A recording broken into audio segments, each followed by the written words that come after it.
देखते हैं next central idea chapter number 4 का, द बॉल पोएम।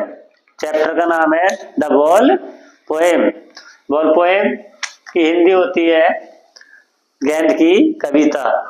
गेंद की कविता जिसे लिखा है जॉन बेरीमैन ने। किसने लिखा है? जॉन बेरीमैन ने। इसमें क्या है कि एक जो बच्चा होता है और वो क्या करता है, अपनी सबसे प्रिय वस्तु गेंद को खो देता है, इसके बारे में कवि ने इसका वर्णन किया है। तो देखते हैं कि द शॉर्ट पोएम, छोटी कविता, द बॉल पोएम, गेंद की कविता, इज माने है कंपोज्ड, लिखी गई, वाई माने द्वारा, जॉन बेरीमैन, जॉन बेरीमैन के द्वारा लिखी गई है।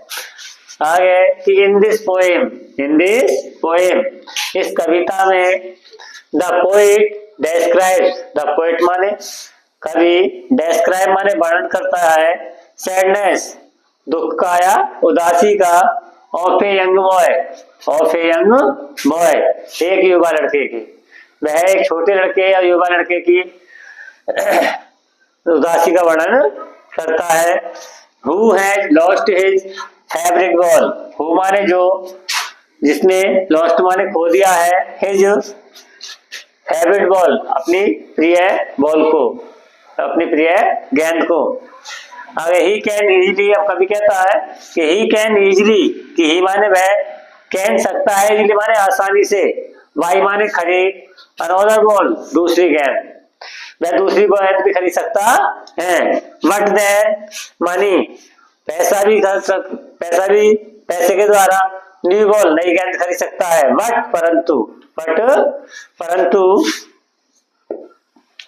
ही इज द पेन, ही माने उसे, इज माने पेन माने दर्द होता है, लॉसिंग खोने का, लॉसिंग खोने का, हिज ओल्ड बॉल, अपनी पुरानी गेंद पे, उसे पुरानी गेंद का दर्द जो है वो महसूस होता है, परेशान करता है। दैट मैटर द मोस्ट, जो सबसे अत्यधिक, जो मामला अत्यधिक मायने रखता है, जो मामला या जो तथ्य है उसके लिए अत्यधिक मायने रखता है। तो इस तरह से हमारा चैप्टर नंबर 4 का द बॉल पोएम का सेंट्रल आइडिया कंप्लीट हो गया, जो बोर्ड क्लास के लिए महत्वपूर्ण है। चैप्टर नंबर 5 पोएट्री का, चैप्टर का नाम है अमांडा। अमांडा जो थी, एक लड़की थी जो अपने घर वालों से परेशान होकर, ठीक है, उसके बारे में कवि लिखते हैं। तो देखते हैं चैप्टर नंबर 5 क्लास 10 पोएट्री का, और चैप्टर का नाम है अमांडा। ठीक है, देखते हैं किस प्रकार है कि द पोएम अमांडा, की कविता अमांडा, यजमान है कंपोज्ड, लिखी गई, वाई माने द्वारा, रॉबिन क्लेन के द्वारा लिखी गई है। आगे इन दिस पोएम, इस कविता में, इन दिस पोएम, इस कविता में the poet tells about Amanda, की जो कवि है वो क्या बताता है, अमांडा के विषय में बताता है, अमांडा के बारे में बताता है। आगे कि Amanda is a girl who wants to live alone, कि अमांडा जो थी एक लड़की थी, हु माने जो,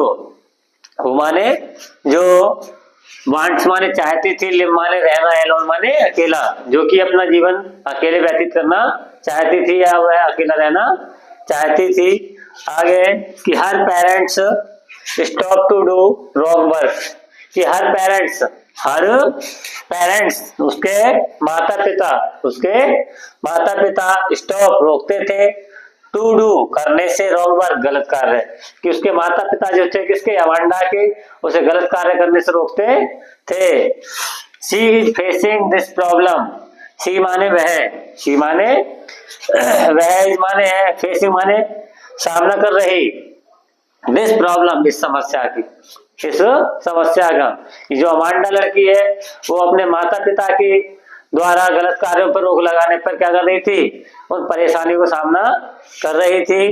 she is searching the way to come out of her trouble, कि सी माने वह, इज माने है, कौन, अमांडा, सी किसके लिए है, अमांडा के लिए, कि अमांडा या वह, इज माने है, सर्चिंग खोज रही है या तलाश कर रही है, द वे माने रास्ता, कि अमांडा जो थी वो रास्ता तलाश कर रही थी या खोज रही थी। कम आउट, बाहर निकलने का, ये बाहर आने का।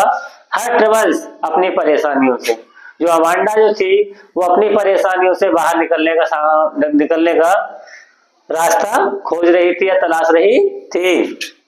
आगे कि she wants freedom in her life.